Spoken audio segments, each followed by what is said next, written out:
Alright, guys. So, this is going to be the last lecture for Unit 1. Your exam's going to run through here. And what we're going to do today is talk about how the war expands. Okay, we left off with France has fallen. The Germans are unable to destroy the Royal Air Force in Britain, so they're not going to be able to invade England or Scotland, Ireland, or Wales. But what happens then? Well, I alluded a bit to, the Germans carrying out Lebensraum, moving east, and that's going to happen soon enough. But right now we have to deal with the new junior partner in this Axis alliance, Benito Mussolini. And what does he want to do? We're going to talk about two different things. He's going to expand into this Mare Nostrum, okay, our sea, the Mediterranean, while at the same time the Germans ratchet up what's going on in the Atlantic, because they have to do whatever they can to try to starve Britain. If Britain cannot be invaded, if Britain won't surrender militarily, then Britain has to be starved into submission.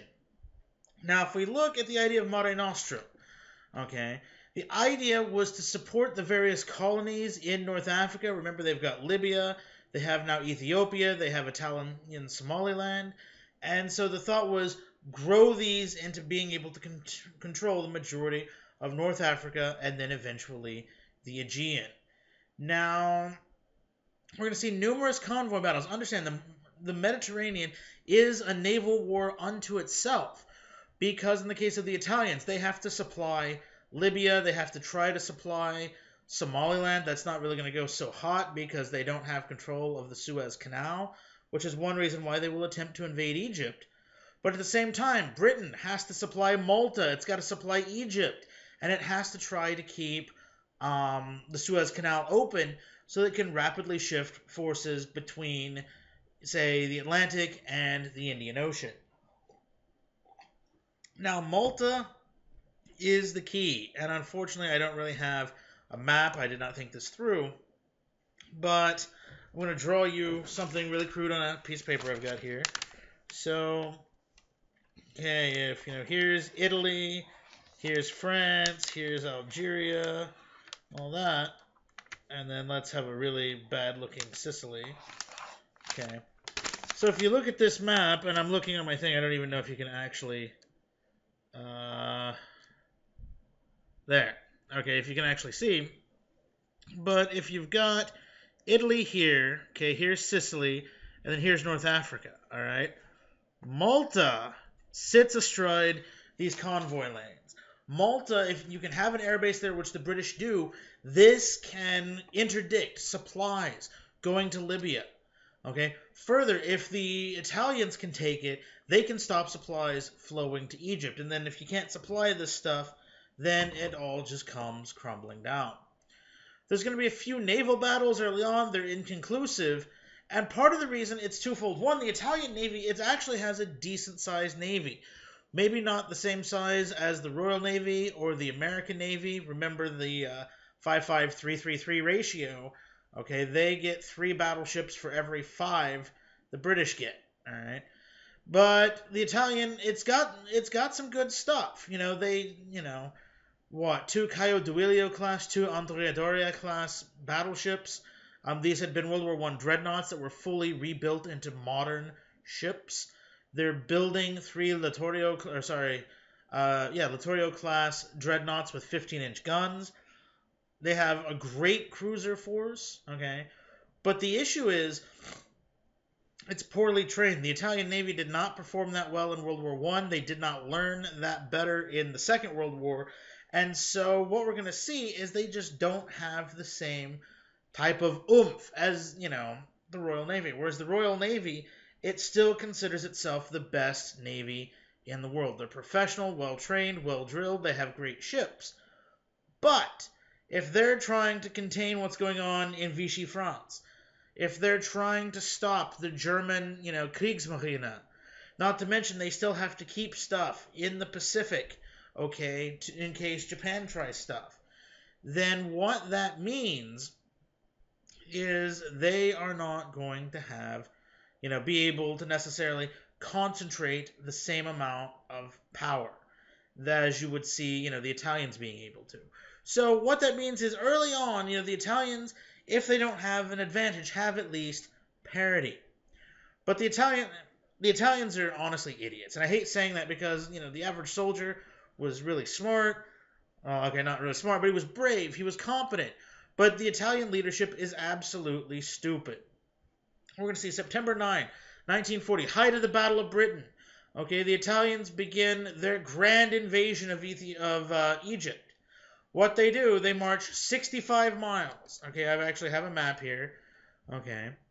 This is General Rudolfo Graziani. He was the Governor General of Libya in the 20s. He is the overall Italian army commander in Libya. And what happens? He begins his march from here, marches 65 miles to Sidi Barani, stops, and digs in. He literally just stops. They're erecting monuments as they go that look not unlike ancient Roman monuments. I realize, hang on, I forgot to turn on light. If you wait 1 second, hopefully there's nothing too embarrassing other than war games back there.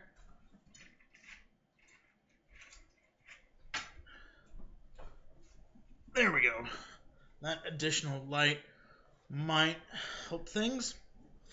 But what we're going to see... There we go.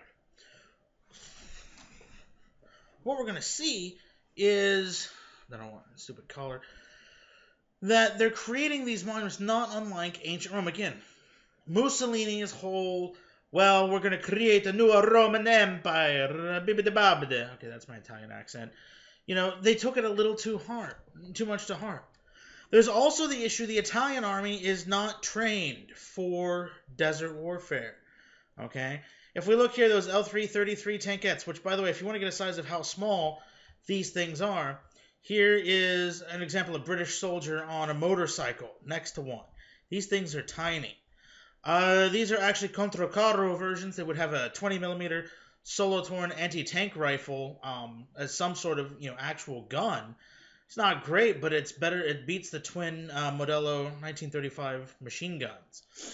But the Italian army is not set for this. It had been designed as a defensive army to protect against Yugoslavia, to protect against Germany or Austria, to protect against France.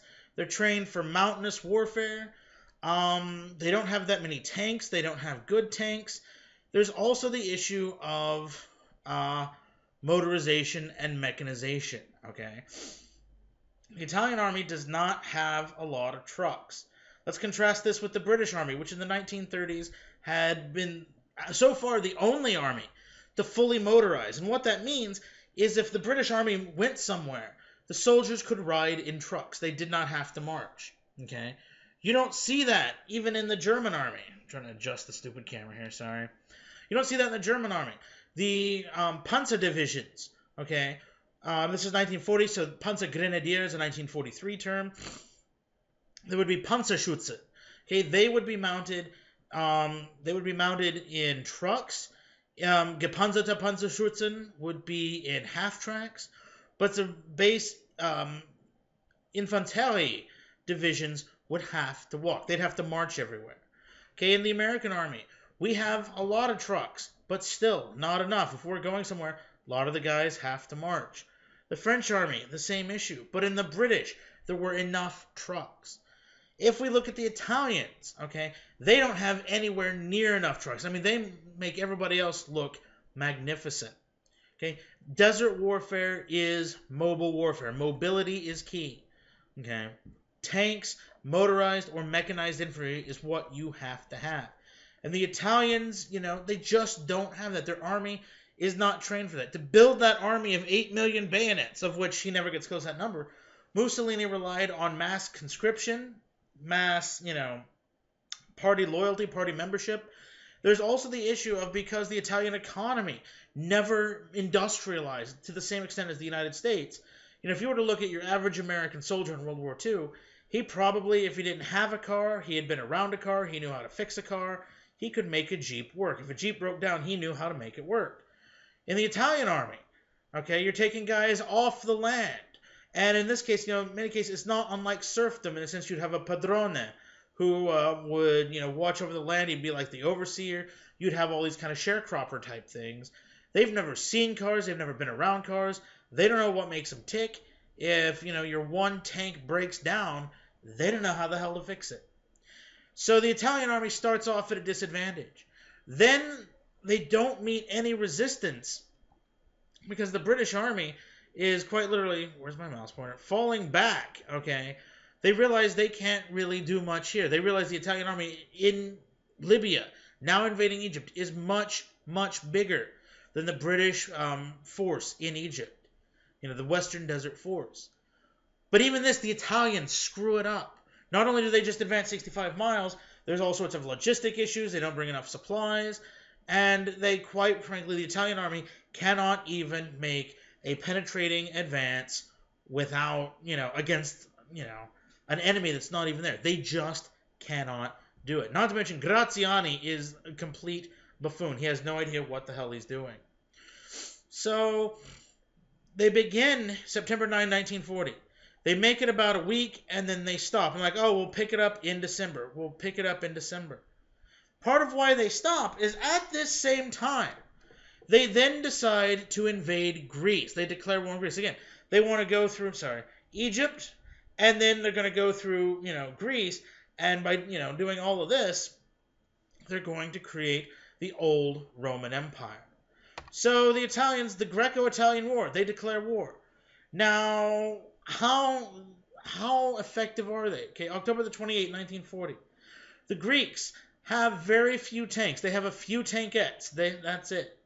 The Italians have 163. Some actual good tanks. At this point, we've got the M1340, which what that is, that's a model 1940 tank that weighs 13 tons. They also have the M1139, a 11-ton tank adopted the previous year. They called them medium tanks. For everyone else on the planet, these would be light tanks. The Italians have twice as many people. They have 5 times the aircraft. Again, they have overwhelming stuff. But much like the French, okay, they don't know how to use their stuff. By November the 13th, okay, and here's their deepest penetration near Vovosa and Samarina, their offensive stalls out. And the Greeks counterattack. They counterattack 10 days later, okay. By December, the Italians are at the border. And by January, the Italians are not only thrown out of Greece, but the Greeks invade Albania. Quite literally, what we see is, the Italians are thrown back. They can't, not only, this didn't even turn into offensive, now Greece is on the march. The Italians are that bad. They've stalled in North Africa. They're now reeling in Albania. And Mussolini, by April 1941, has no choice but to ask for German assistance. Now, why this is so important, okay, is I'm not saying I ascribe it, as Dr. Moses, who used to teach this course before I took over, as he used to say, if you invade Russia, okay, yeah, you might want to take Moscow, but you have 11 other time zones to go for. Well, the Germans, when they fail at Barbarossa, the invasion of Russia, try to say, well, why? Why did we fail? And many German commanders say, well, it's because in April we had to invade Greece and Yugoslavia. Well, did that affect it? Some, but was Barbarossa still going to fail? Yeah, probably. But the advantage of this costs time. This costs tanks. The Germans have to come in and save Mussolini from himself. And what that's going to translate to is, there's no chance Mussolini is ever coming back from this. He is relegated to that junior partner status. The Italian army gets, a description. What's the old joke? The Italian Carcano rifle, brand new, never been fired, only dropped once, The average Italian soldier was good, but the problem is you have a mix of, your regular Italian soldier, many of whom were conscripts. You also had the Morta battalion, so called because the Mussolini battalions. These were Italian fascists, the Camici Nere, the black shirts, okay? These were ill-trained but fanatic troops that honestly had no idea what the hell they were doing. So we see the Italian army already, it's overtaxed. They've entered into a war that they cannot win, both in North Africa and in Greece. Mussolini wanted a share of the spoils, and he thought the war was all but over in June 1940. And if the Germans had attacked, what have we been saying, 7 years too early, the Italians were, I mean, they're nowhere in the decade, okay? They are more than a decade too early from when they would be prepared for war. And we see that because the British have to try to do something to regain parity. The Western Desert Force is small. Okay, they've recently got a shipment of about 30 tanks from Britain. Why? Because during the height of the Battle of Britain, Churchill sent all of the armor left in Britain to North Africa. And people said, well, why are you doing this? You're crazy. And he said, well, if the Germans invade, 30 tanks aren't going to do anything here. But if the Germans don't invade, 30 tanks might do everything in North Africa. Again, Churchill's a wise man. But there's the issue of navies. Remember, the Italian Navy has parity. Maybe even, more than. Maybe it might even, in some cases, outnumber the Royal Navy in the Mediterranean. So the British devise an operation where they take aircraft carriers. This should be familiar to anybody who has ever studied American military history. To take aircraft from aircraft carriers and launch a raid against a fleet at anchor. Yes, this is where the Japanese get the idea for Pearl Harbor. What happens on November 11, 1940? HMS Illustrious launches 21 Fairey Swordfish biplanes that on a nighttime raid go into Taranto Harbor and attack the Italian Navy at anchor. What we're going to see is the battleships Dottorio and Caio Duilio are going to be severely damaged and they have to run aground. The Conte di Cavour more or less sinks at her moorings. So of those, we said what? 7 battleships the Italians either had or were building. 3 have been removed from the effective list. Now this doesn't destroy the Italian Navy. Okay, they are still an effective fighting force. But it reduces its capability. It means there's more likely now a chance, as we're going to see at Cape Matapan the following year, in March of 1941, that, at what the Germans again called the Schwerpunkt, the point of contact, the British now will have the advantage. And we'll see this when we see one Italian battleship, Vittorio Veneto, having to fight HMS Barham, HMS Warspite, and HMS Valiant, 1 versus 3. Had this not happened, the Italians might have outnumbered, but now 3 good Italian battleships have been, sunk or otherwise run aground.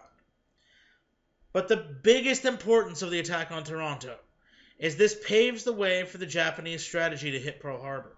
It shows that carrier aircraft can destroy a battleship. It shows the vulnerability of fleets at anchor. It shows you can use torpedo strikes on battleships in shallow harbors. And from the Japanese perspective, if 21 planes from one carrier can do this, what could 320 planes from 6 carriers do? And so this, what is it one of the atomic scientists said of the nuclear bomb? Never detonate this because then you'll tell the secret. Well, if we blow this up, it won't. No, the secret is it can be done. That's what happens at Taranto. It gives up the secret that you can do this. This is the first inkling, okay, that battleships at sea are vulnerable to aircraft. I know I said that in Norway, that shows that, aircraft now play a pivotal role. That shows that aircraft are a necessary component to mastery of the seas. But, a battleship has never been sunk by aircraft in a combat setting before Taranto. General Billy Mitchell had blown up some test battleships like the Alabama or the Ostfriesland, in the 1920s, but they were at anchor, they weren't firing back. But here, it proves in a combat setting, it can be done. So that's what's going on in the Mediterranean. Meanwhile, in the Atlantic, okay, here's more of that bad news that's kind of really hitting the British should we continue. When the Italians declare war on June 10, they start sending submarines through the Mediterranean, a few into the Atlantic, and then when France falls, the Germans are able to now station U-boats in France, and by using French ports, they can shorten by a few hundred miles their trip into the Atlantic. They can now do a better job of just getting right out into those sea lanes coming from South America, coming from Canada up to, Britain. This is deadly. Okay, this is dangerous. There's also the issue that because of Norway, the British are having, They don't have as many carriers. They're having to shepherd their fleet. There's also the fact, okay, you've got ships up there. You now have to keep ships back in case the Germans try to invade Britain, which means there are fewer ships guarding those convoys. That means the convoys are much, much more vulnerable. This is why we get that destroyers for bases deal, remember that I talked about, where, we give Britain 50 World War I, Clemson and Wicks class destroyers, what we would call the flush deck destroyers. That helps, but that takes time. So this summer of 1940 is kind of what we call the first happy time, because it gives rise to what we call the U-boat ace. Okay, these are people that, these German submarine captains who were great at their craft, knew what they're doing, and they send a lot of tonnage to the bottom. Okay, I don't have the specifics on me, but the thing is, in this happy times, between June and October 1940, sometimes up to February 41, okay, what we're going to see is because, a lot of British convoys are unescorted, some British ships are still making the run on their own, that these U-boats can rack up, a war patrol of 200,000 or 300,000 gross registered tons was not uncommon. Okay, it was not uncommon for, these U-boat captains to sink a dozen or more ships per patrol. There started to be a thing where one of the German decorations you could get, the Knight's Cross with oak leaves and swords, when you wore it where it rested right here, not unlike, this part of my tie. And these U-boat aces would tease that they had itchy necks, and the only cure was to be awarded the Knight's Cross. And you would get the Knight's Cross if you, sank a lot of stuff. It wasn't like our modern conceptualization of ace, where, in the U.S., it's 5 kills. I think Britain was 8. With the Germans, it was, I believe it was 20 kills. It was 20 or 30, one of the two. But with this first happy time, there's a reason why Churchill will say, the only thing that really scared me was the U-boat, because the U-boats do a damn good job. Where they can, they're working with the Luftwaffe. So what you would have is, Focke-Wulf FW-200 Condors, these big flying boats, well, actually not flying boats, but they're big long-range reconnaissance aircraft, fly from Norway, fly from France. They would spot British ships and then radio to any nearby submarines. Or submarines, if they spotted something, would radio the Condors, so after they made their attack, bombers could come in and finish stuff off. The Germans used the Wolfpack system, and what they would do is, rather than have one submarine operating independently, what they would do is, if a convoy or a large group of ships was found, they would form a wolf pack, and they would say, okay, we've got 5 submarines, say, in a 100-mile radius. All 5 converge and attack this convoy at the same time. What that means is convoys and even single ships can be overwhelmed. Escort ships are often slow, unarmed. Well, not unarmed, but underarmed. At this stage in the war, the primary anti-submarine weapon is the depth charge, which it's a depth charge. Imagine like a giant oil drum, okay, weighing about 500 to 1,000 pounds, filled with explosives. And what you do is you set a timer. And what that does, that timer will, set the depth charge to explode at a certain depth. So what you would do is, okay, if you're trying to depth charge a submarine, you find a submarine through, sonar. Which of that you have 2 things. You have either just what's called passive sonar, or, you're listening, or you would have what's called ASDIC, ASDIC, which stands for the Anti-Submarine Detection Investigation Committee. And this was a World War I group that came up with the idea of active sonar. Sound travels through water. So if you let out a high acoustic ping sound in a direction, and then it strikes a metallic object, the sound gets immediately reflected along the way it came. So what you'd hear is you'd have these ships, bing, bing, going through the water. And if you had a bingo, bingo, you found something. You know there's a submarine, and what you can do, yay math, figure out, okay, well, if the sound took this long to travel, and it took this long to travel back, you can figure out approximately where that submarine is. The issue is figuring depth, okay? This is not a science at this point. So what you would do, if you knew a submarine was down here, You go over it, and then after you've lost contact because now it's behind you, okay, you can't hear it for your own engines, you then drop a depth charge pattern. And you would have either a rack of depth charges that would just roll off the side. You would have what were called K or Y guns that would fire the depth charge out to the side of the ship. But they splash, and what they do is they come down, and you would set the timer. So if you thought a submarine was at 150 feet, you'd set it for 150 feet, and when the charge gets to 150 feet, it explodes.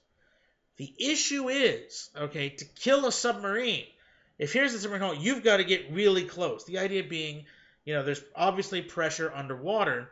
The pressure is pushing against the submarine hull. If you can get an explosion of 1,000 pounds right near that submarine pressure, you can get enough to fracture the hull, and the submarine will implode. That's the theory. The problem is you have to get close, and that is really, really, really, really, did I mention really hard to do?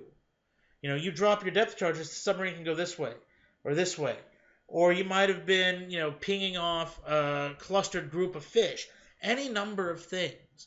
So sonar, it's primitive. You have only, you have early radar, but a surface submarine is a small radar target. You're not really likely to pick it up. So depth charges are inefficient. It's hard to detect. So understand, this is why it's called the first happy time, because the U-boats truly have that advantage of surprise. I don't know what supplies are, but they have that too. The British respond by reintroducing the World War I convoy system. But if you look here, this is an early convoy, and you can tell, because there's 1, 2, 3, 4, 5, 6, 7, 8, 9, 10, 11, 12, 13, 14, 15, 16 merchant ships. Their only escort is the flying boat that is taking this picture. There is not a single warship in this picture. This would be a prime target for a U-boat, because what that U-boat could do, let's assume it's a Type 7, okay? He can wait submerged, fire 2 torpedoes at one ship, 1 torpedo at another, 1 torpedo at another, sink 4 ships, then surface and probably grab 1 or 2 more with his deck gun.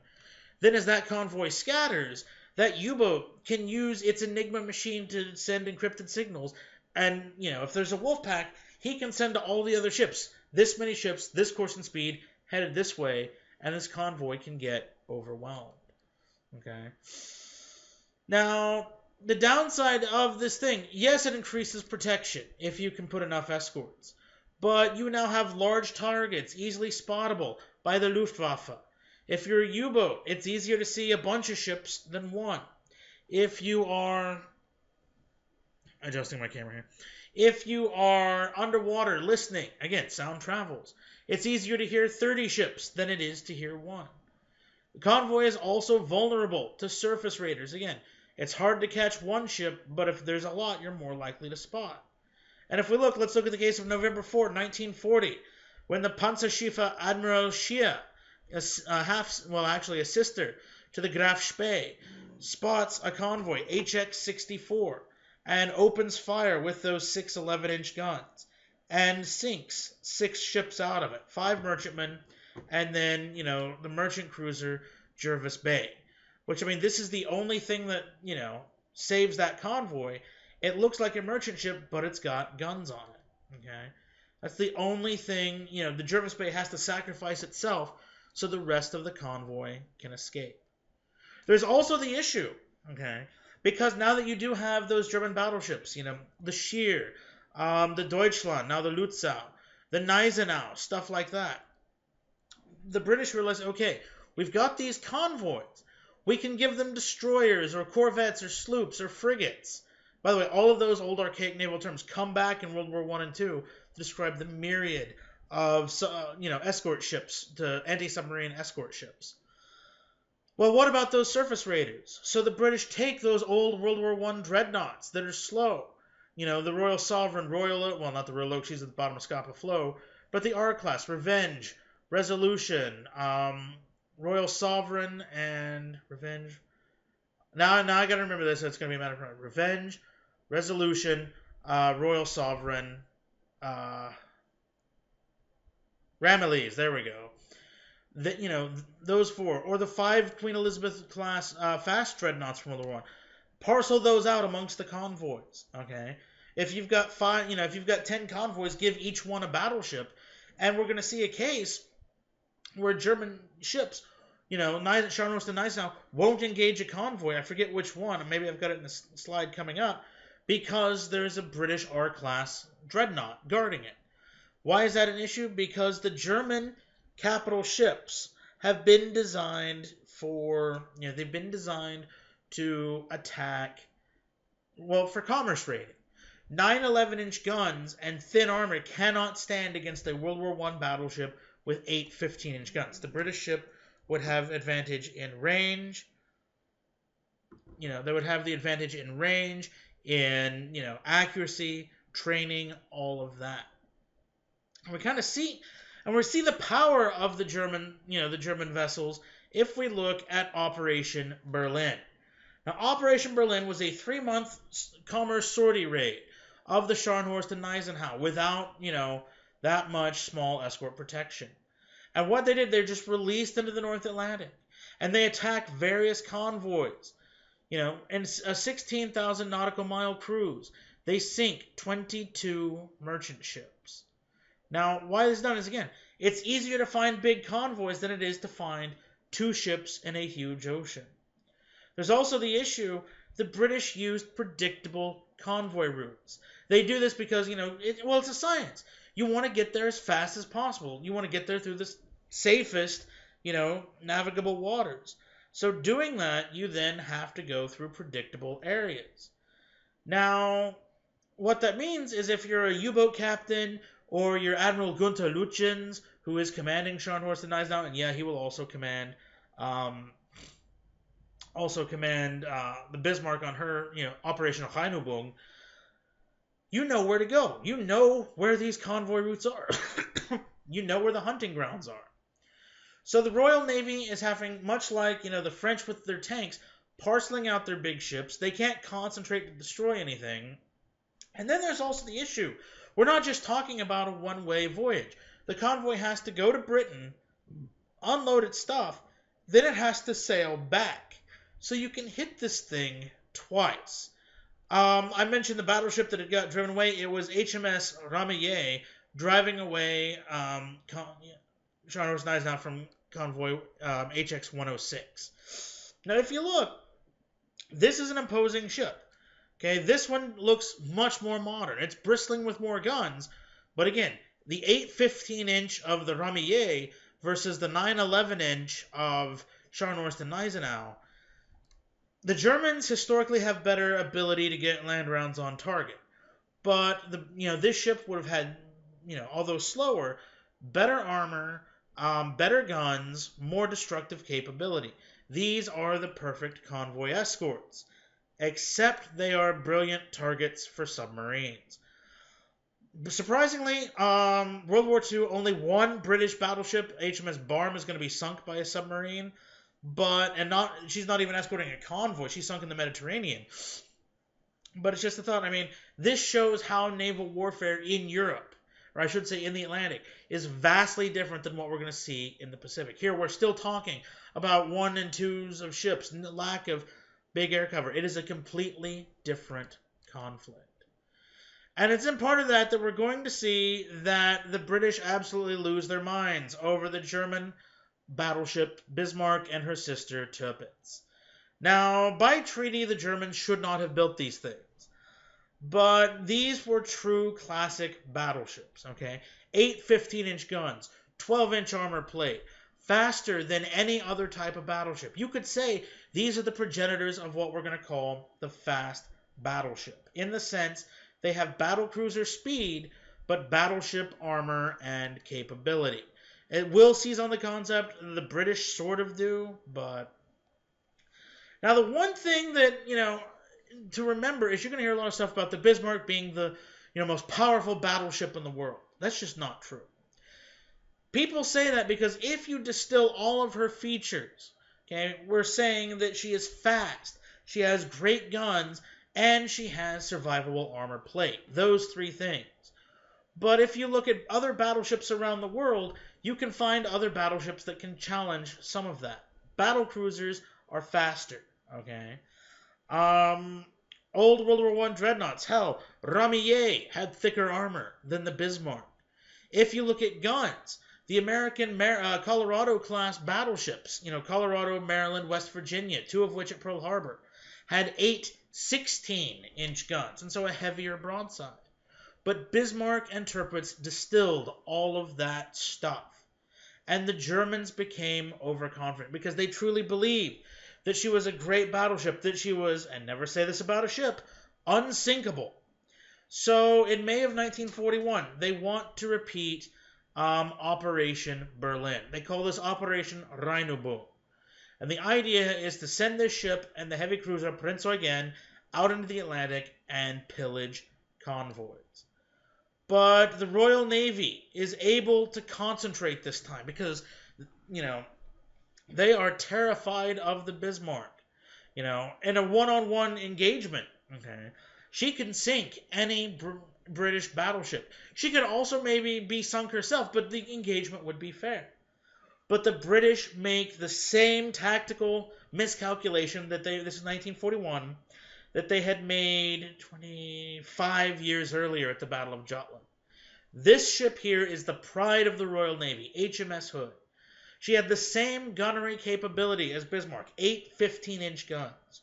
She was faster. She was longer. She was actually, at this point, the longest ship in the world. But she's a battle cruiser. And what that means is she's designed for scouting, for high-speed reconnaissance. The idea, not unlike the Panzerschiffe, you can sink whatever you can catch, and you can run away from whatever can sink you. The problem is, it looks like a battleship, okay? I just realized I don't have a picture of the Bismarck. Oops. It looks like a battleship, so it gets used like a battleship. But a battleship shell can penetrate this thing and cause severe damage. It doesn't have the armor plating. There's also the issue of the British used a propellant known as cordite. Cordite is extremely flammable, and a fire in the magazine could lead to a magazine explosion where you'll have, hundreds of tons of explosive detonating within your own ship. At the Battle of Jutland, May 31 to June 1, 1916, the British lost 3 battle cruisers to magazine explosions: HMS Indefatigable, HMS Queen Mary, and HMS Invincible, and in many cases either no or 3 to 5 survivors. And in one of just those history is replete with ironies, and in one of those, the admiral commanding the battlecruiser squadron, who flew his flag in HMS Invincible, was an Admiral Hood. This ship is named for his family, and I can't think of anything more ironic, because on the morning of May the 24th, 1941, HMS Hood and the new battleship HMS Prince of Wales sight the Bismarck, and we have a classic gunnery duel. On paper, the British should have mopped the floor. They have a 14-inch gun battleship, a 15-inch gun battlecruiser. They're fighting a 15-inch gun battleship and an 8-inch gun heavy cruiser. But here's the problem. Prince of Wales is too new. In fact, she is so new, she has to sortie from Scapa Flow with workmen still on board trying to get her new quadruple gun turrets to work. Middle of the battle, one jams, so her 10 guns gets cut down to 6 before there's even a shell hit. Hood has an old what they call dryer fire control table. And what that means is Hood could never get on target. The way this old thing worked, it forgot to take into account the speed and motion of its own ship. And so what happens is, whereas the Germans have great optics, which lets them often by the 4th salvo straddle. And what that means, if here's a ship, my first shot is short. My second shot is short. My third shot is over. So then I take the range I use for my second shot, the range I use for my 4th shot, chop it in half, boom, I'm on target. The Germans can get on target like that. The British cannot. The battle opens, and for around 10 minutes, Hood and Prince of Wales misidentify Prinz Eugen as Bismarck. They have a very similar silhouette. They can't get on target. Then the unthinkable happens. The shell doesn't even come from Bismarck. It comes from Prinz Eugen. It smashes into Hood amidships, starts a fire, and then HMS Hood, much like the ship that her namesake served on, explodes. Her aft magazine just explodes. To quote the captain from Prince of Wales who saw this, it was as if a great sheet of flame just shot forth into the air before the ship just exploded. As she rolled over, one of her forward gun turrets just fired off a salvo. Nobody knew who was manning it. She blew up and sank. Of 1,418 guys, 3 survived. Hood is gone. Prince of Wales is now completely outmatched. She's, 6 14-inch guns to 8 15-inch guns. She is heavily damaged and is forced to withdraw. But, and just one of those ironic things, she actually lands one hit on Bismarck. And she hits an unarmored location that causes a fuel leak. And now Bismarck does not have enough fuel to get out into the Atlantic. And so Bismarck must turn and head for France. In doing so, the British know where to get her. Now, what's also important about Denmark Strait is this shows the clash of technology. Okay, if we had talked about World War I ideas of land warfare versus World War II, here we have a modern 1930s battleship able to slug it out with a World War I era battle cruiser, and the World War I technology just doesn't work. Hood cannot get on target. Hood cannot take the pounding. And, Hood's old steel just would not work. Whereas Bismarck, is going to take a hell of a lot of punishment over the next 3 days before she finally sinks. Hope I didn't just spoil, I probably spoiled the movie Sink the Bismarck for you, but if you ask me, the title of the movie kind of already did that. So, hit a button over here. So what the British now have to do is throw everything in. Bismarck has a speed advantage. Bismarck has a time advantage. But the British have aircraft. And we know what aircraft can do to surface ships. So the British throw everything they have in. And if we look, okay, here's the route of the Bismarck, where they've been in Norway, and they come up here. Right around, let's see. Bismarck, Prince again. Right around here is the Battle of the Denmark Strait. And then the British throw everything in. Because the hope is to get to France. We're going to see Bismarck makes it that far before the British finally sink her. Now, why? Because the British throw in destroyers, they throw in battleships, they throw in carriers, they pull stuff in from as far away as Spain, they concentrate their navy. And here we see the deficiency of the Kriegsmarine. Yes, you have better stuff, but as in almost any campaign the Germans fight, they don't have enough stuff. And with naval warfare, that's actually a problem.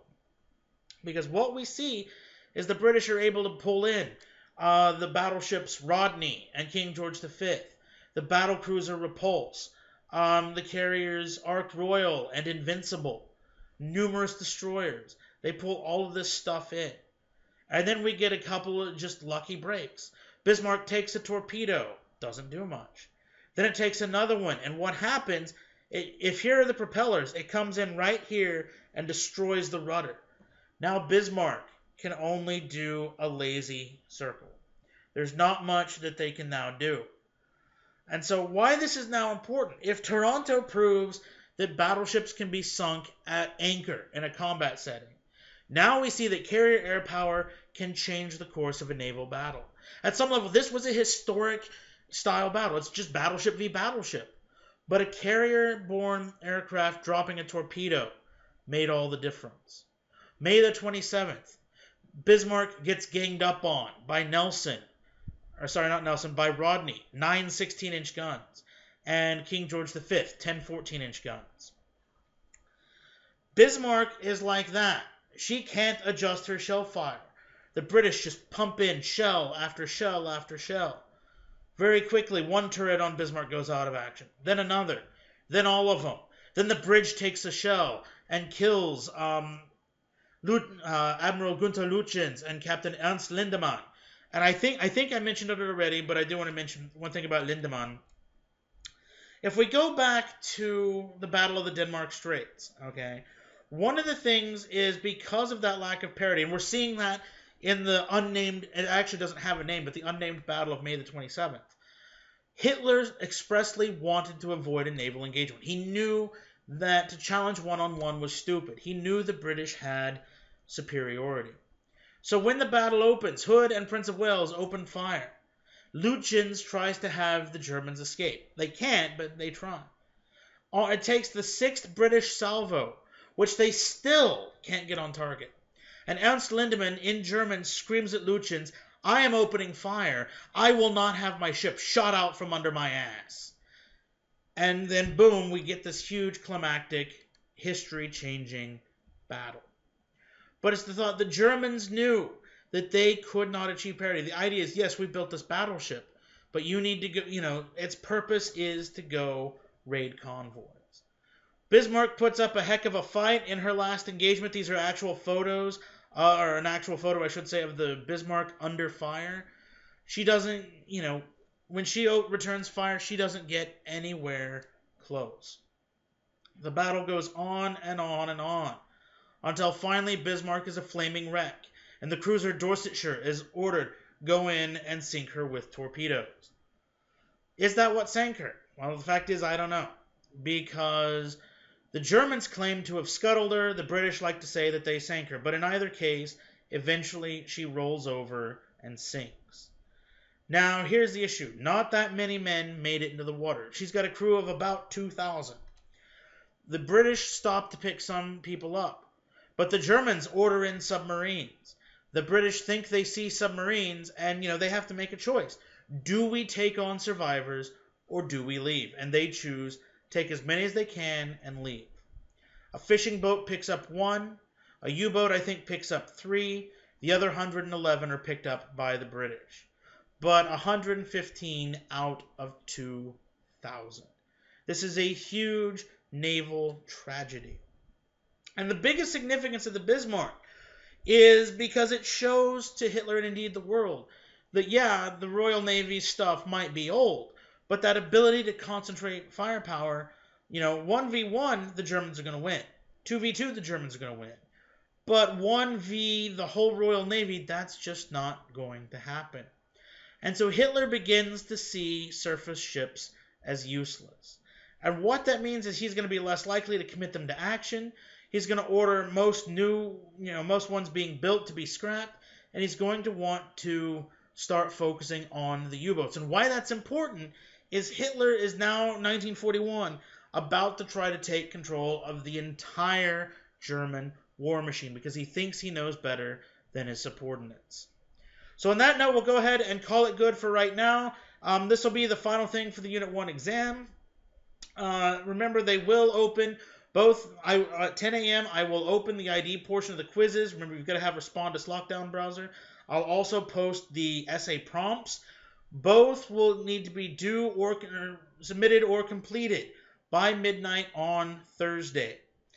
If you need extra time, something happens, email me, let me know. Understand, you're going to have a good excuse. I have no problem being lenient, but you've known about this for a while. You'll have to give me an excuse. That's totally fine. If something happens, your computer destroys, nukes, whatever, just let me know. We can work it out. But what it'll be is I'll open up the ID portion. You've got 25 ID terms. The program will randomly pull 10 that I give it, and you define the 5 you know best in a 20-minute window. For the essay, I will post 4 essay prompts. You answer 2, and what you'll do, just do about a 2 to 3 page response, citing my lectures, citing the appropriate books, and just answer the prompt. Prove to me that A, you know how to write, B, you know how to digest the material. Yes, they need to be well written. Yes, they need to be in academic prose. I'm not going to count too much off for that, but don't make it seem like you just did this the night before, even though you just did this the night before. Check my office hours, what they are in the syllabus. I'll be more than glad to help. If my office hours don't work for you, I'm free most days. Let me know. I'd be glad to meet with you in my office. If you're not on campus, send me an email. We can discuss things through email, or if you want, I've got no problem giving you the phone number. We can just chat, FaceTime, Skype, whatever. If you need help, I am here to help you. I will help you in any way I can. So just let me know what I can do to be of assistance. Otherwise, good luck, stay safe out there, and just remember, when you're taking your battleship out to sea, have a 2-to-1 numerical superiority. All right, take it easy, guys. Have a good one, and we will see you with probably the invasion of, I guess it's Greece and Yugoslavia next. All right, take care, guys. Bye-bye.